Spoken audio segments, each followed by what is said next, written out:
So do you just want to give us a quick run through of, we're now on Wednesday the 1st, so what the policing operation, what police support is going to look like for the opening weekend and then moving forward? Yeah, good. Thanks. Good afternoon. So I'm the force lead for Greater Manchester.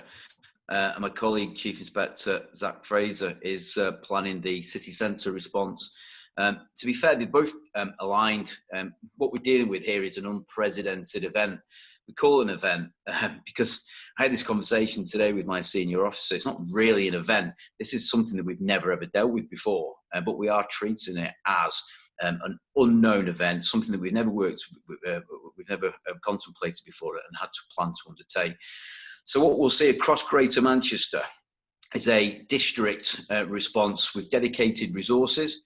We've been working with partners, stakeholders, and that's local authorities, Greater Manchester authorities, fire, ambulance, British Transport Police, to name a few, to make sure that we've got the right people in the right place across Greater Manchester. And my colleague, Chief Inspector Fraser, will come in and explain more specifically around the city centre.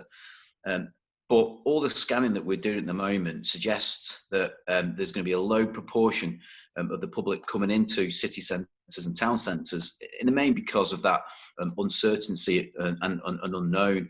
And also there's that lack of transport to get people home, public transport to get people home, and the lack of clubs to go on to. So we know the majority of pubs and clubs that are opening across Greater Manchester are going to close around about 11 or 12 o'clock. There are some that will continue through till 3, 4 o'clock in the morning, but those are really small in numbers.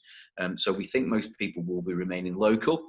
And we also think some people just want to see how things look this weekend because of that uncertainty around, obviously, the legislation, how do we social distance, etc. And so there's lots of unknowns, which we're all working with, but I want to give everybody that confidence and reassurance that we've been planning this now for a number of weeks.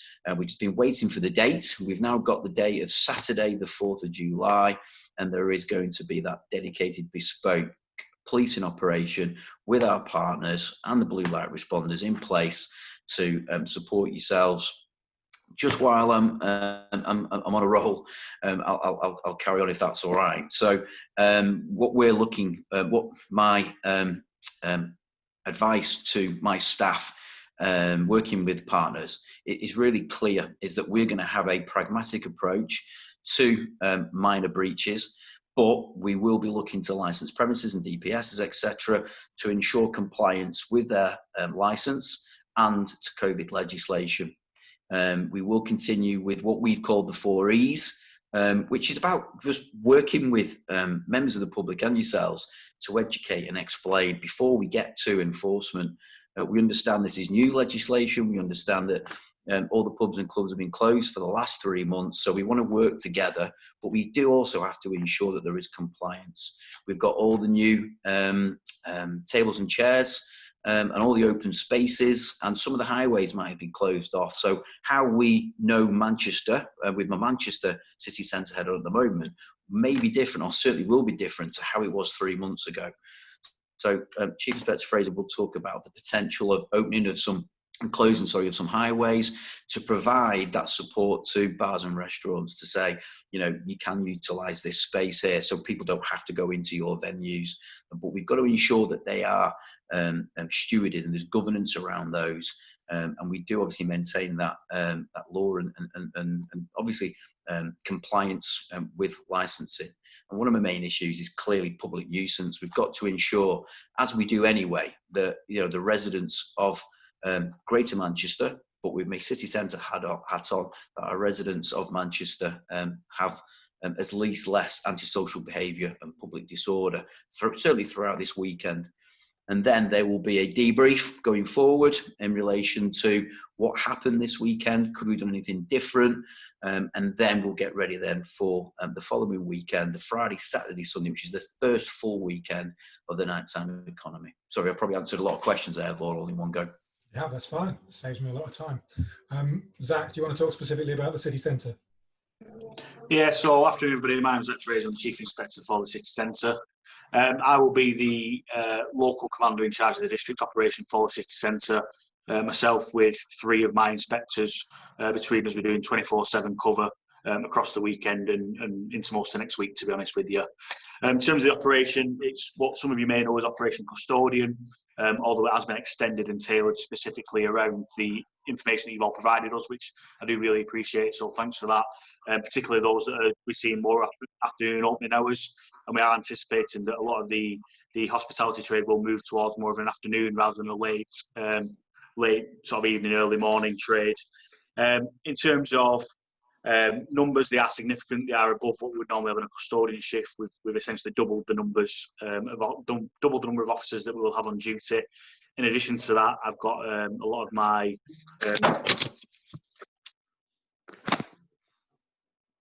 have you got me still? Yeah, I've got a lot of my neighbourhood officers, my ones that know the city really, really well, working on proactive operations around some of the crimes that we're anticipating could potentially increase. So looking at making sure that our customers, our members of the public are safe from robbery, safe from theft from person, trying to reduce the influx of drugs and other illicit substances into the city centre. And then we're actually starting a new operation called Operation Mantle, which is specifically looking at vulnerability within the city centre, targeting potential victims and potential offenders of sexual assault, serious sexual assault and rape. That's something that we've looked at other forces as best practice as part of the National Nighttime Economy Conference that was hosted at CityCo earlier in the year. That's some of the good practice we've taken from there, and that will be in place for this weekend. Thank you very much. It's a really good summary. Just a few questions, really. I think you sort of talked about this a little bit, Chris, but I guess there's a concern that almost from the opening point, there's going to be quite a hard attitude towards businesses when they're sort of feeling their way. I mean, how do you see that working in terms of the relationship between police and businesses as they try and work out how the guidance will work on their own premises and outside and so on? It's like you say, Vaughan, I think it's just finding that common ground. But for myself, the 4 things I've set for myself is good planning around the reopening. Good communication is absolutely essential, and that's to members of the public prior to them coming in. And Greater Manchester Police and Greater Manchester and GMCA and all the local authorities have put something out, or will be putting out something out in the next couple of days, just to give some advice to members of the public that will be coming into the towns and the cities, etc., across Greater Manchester. And that continued communication as well throughout the night. So in Silver Control, I'll have fire, ambulance, British Transport Police, local authorities, to name a few within my Silver Control room. And I'll be looking for early heads up in relation to any incidents or issues that they will have. I also ask as well that the pubs and clubs use the night net radio or other forms of communication to ensure that any worries or concerns they've got, any breaches by their clients who are coming in who refuse to adhere to the distancing, please let us know and we'll work with you. So just let us know. We've got our licensing officers in over the weekend who'll be working Friday and Saturday and the following weekend, obviously during the week as well. But work with us and together we'll get through this first weekend. The other one I'd like to mention as well is the guidance around live entertainment and the non-showing, if you will. Well, there is now the showing of live Sky or TV sporting programs. We've looked at that guidance and clearly, what we're asking licensed premises to do is to risk assess if they are going to have football on, for instance, in the background, how are they going to ensure adherence to the non-raising of voices? So that's a risk assessment that I will ask every licensed premise to do. And just to, consider not showing the football or the other sporting events in the background, because obviously maintaining that adherence might be quite difficult when a goal goes in or something like that. So yeah, that's just one. Just ensure that risk assessment's in place. We've got to ensure that we do adhere to government guidelines. I think on a local level, what you can be expecting is I've got officers starting specifically dedicated to this at 10 in the morning. They're going to be going around visiting your premises, visiting the licensed premises, just to have a friendly chat basically, just to see what plans are in place, what the social distancing is going to look like, what they've got in terms of table service, what the outside area looks like, just to really get that understanding for me as a local commander in terms of what issues we might face and try and sort of early doors sort anything out that we possibly can. I think I'd just like to echo that we are really looking at to work with the businesses. Enforcement is the absolute last thing that we want to go down. We're looking at basically, we're all new to this. We're all trying to find our feet. Let's work together and try and make sure it's a safe place for the members of the public and the businesses to thrive in. And for those businesses that are on NightNet, and obviously you should all be on NightNet, can we make another plea that you check your batteries and check the radios work on Thursday or Friday? Because if you're contacting us on Saturday afternoon and we suddenly get inundated, you're not going to have a working radio by Saturday night, unfortunately. So please check that process and make sure that everything is working, which I think is probably the message for businesses anyway, checking that all the processes are working. One of the things that's come up a lot is obviously best practice, as the council have made clear in their call, is to do pre-booking or booking for tables, or however that's done. It's likely that not everybody is going to be doing that, and it's likely that a lot of people who are in the city won't know that they should have done that. So what are your thoughts about managing potentially crowds, maybe who then are going to get off-license drinks or off sales, and street drinking and so on, and if they're gathering, how are you going to be managing those? It is one of the risks that I've put into my local policing plan around this, and that is obviously the number of people that we normally have into a city centre on a weekend. Although we're expecting it to be reduced, it's still a significant number. Actually, if we look at the capacity of the open premises, it's still far less than what I would anticipate we sort of can manage. So we could still well have 10, 15,000 people with essentially nowhere to go. Based on very rough calculations. Please don't hold me to them figures. So for me, it's around also engaging with the local supermarkets. And again, a plea to yourselves as operators, just really consider your off sales and the impact it's having. We're going to have quite an uphill challenge, to be honest with you, as it is, without further off sales being sort of done and then pushed into the public spaces. We have obviously got the public space protection order in across Manchester, which prevents on-street drinking. The last thing I want is for those to turn into a public order flashpoint, because all it will do is we'll tar the reputation of Manchester. It'll be the headlines the day after, and actually further on down the line, it'll probably prevent customers coming into your businesses, because people will see it and think, well, I'm not going back there because X, Y, and Z. There's issues and this and that and the other. Obviously, I've said that we've got a policing operation in place. We are going to be robustly dealing with on-street drinking, off sales, anything else like that, and particularly around things like the tables and chairs licences. So that is one of the areas that, quite even under the new bill that's most likely to be enacted, there's some real stringent conditions around that. And actually, there is real licensing powers there that if premises aren't adhering to it properly or correctly or as we want, yes, we'll engage to start off with. Yes, we'll try and encourage. We'll try and help you through some of those issues. But if it becomes a repeat problem, a continued problem, then we will work with Manchester City Council and our licensing team to basically withdraw those licences. It's the last thing we want, but I think I have to be fair and open and say, actually, we've got to set a really high standard for Manchester. Otherwise, long term, it will just hinder our recovery further. And Vaughan, that's the same message that we're putting out across Greater Manchester. So I penned a letter this week with GMCA that's gone out to all licensed premises. Hopefully that's got through now. And it does talk about that pragmatic approach and the 4E approach. But, clearly if there's continued non-adherence to licence or COVID guidelines, then, we'll have nowhere to go. So I've reiterated it enough times today, and Zach's reiterated it. We really want to work with you, help us to help you. Just while I'm on, Vaughan, as well, can I just thank those involved in the hospitality trade and those that have come to your Zooms, those that have participated also in the GMCA Zooms as well. So all the recovery groups that we've been on, the feedback has been this joint partnership that we are entering into some almost of the unknown. So the feedback that I would like to give as well is thank you. There was also, this might sound weird, there was also the potential that some licensed premises could have opened at 0001 minute past midnight on the Saturday morning.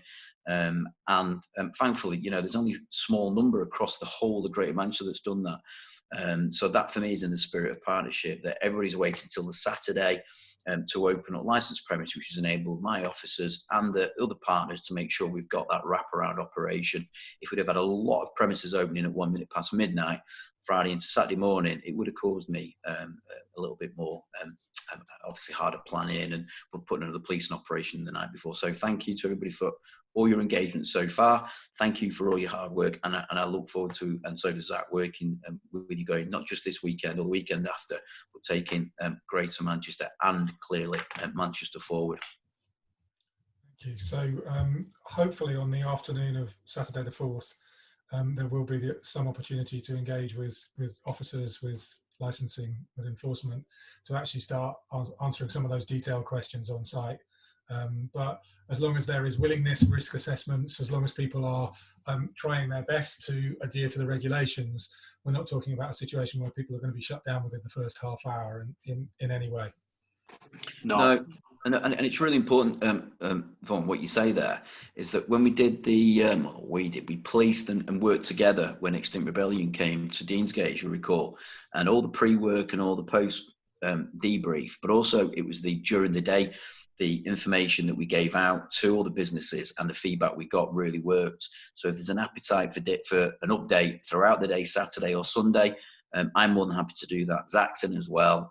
We can also get that feedback back as well from licensed premises to say, we're trying our hardest, but this isn't working, or this is working, and we can promulgate that throughout the force about good practice and stuff. So I am holding a police multi-agency debrief either on Tuesday or Wednesday, but if there's anything back from the licensed trade there and then, by Gareth or yourself, etc., please make sure we get that fed back, and we're happy to do the same as well. One of the really useful things we found with retail was because Boots and M&S were open throughout, that we did a sort of best practice seminar with the two managers there for the retailers who were then reopening on the 15th to just run through, this is what works in terms of how you manage a queue, this doesn't work, and all of that sort of stuff. So I think there may well be the opportunity, very different venues obviously across the city, but to run through some of that best practice in the week after. And while I'm sure Gareth wants to sleep, I'm sure he can do all that work as well. Is there any final words, guys? Thank you very much. No, it's as I say, thanks for all your engagement. As I say, please feedback to us any issues, and we look forward to working with you going forward over the next foreseeable future. Thank you very much for your time, and good luck for this weekend. Zach? No, just like to echo the comments. Thank you very much to everybody, and I'll see you out there. Thank you very much, guys.